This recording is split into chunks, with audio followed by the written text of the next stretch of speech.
Welcome to Nothing Rad, the show where I just ramble on about pop culture and see if anyone's really listening. It's been a lot of talk about superhero fatigue in movies and TV, that there are too many superhero movies and starting to create a negative backlash. I'm not so sure if that's the issue. Personally, I think it's just bad movie fatigue. It doesn't matter what genre it is, a bad movie is a bad movie. Though it does seem like people are trying to sabotage these superhero films with nonsense, saying it's too woke, or a director they didn't like made it, so let's ban the film. But, speaking of superhero films, Madam Web bombed at the box office. I'm sorry, is anyone really shocked about this? I get that Sony does have the Spider-Man license, but there are other characters under that license that are more interesting than someone who just sees the future. Film genres in general are usually circular. Westerns, gangsters, found footage, it all comes around again. One thing I can tell you with confidence, whether there is superhero fatigue or not, there is no comic book fatigue. Why do I say there isn't any comic book fatigue?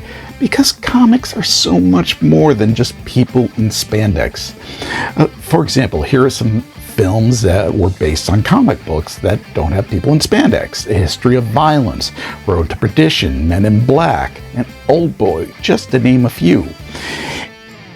If you don't want to read about superheroes, there are still plenty of comics to read about in just about any genre.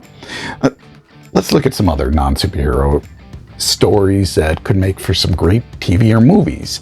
You got Strangers in Paradise, Blacksad, We Three, Watson and Holmes, Hack Slash, and finally The Dreamer, which is probably the most important because it tells the history of the comic book industry from someone who was there from the beginning. Now, these are just some suggestions of non-superhero comics that would make for, pretty good TV or movies. There are endless possibilities of comic books that would make for some great adaptions without dipping into that spandex crowd. All you have to do is look, ask your local comic shop.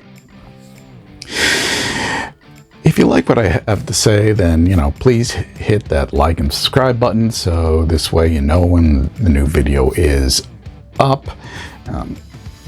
As always, check below for our link to all our socials. We're all over the web. And as always, in closing, once again, we remember the immortal words of Edward R. Murrow. Good night and good luck.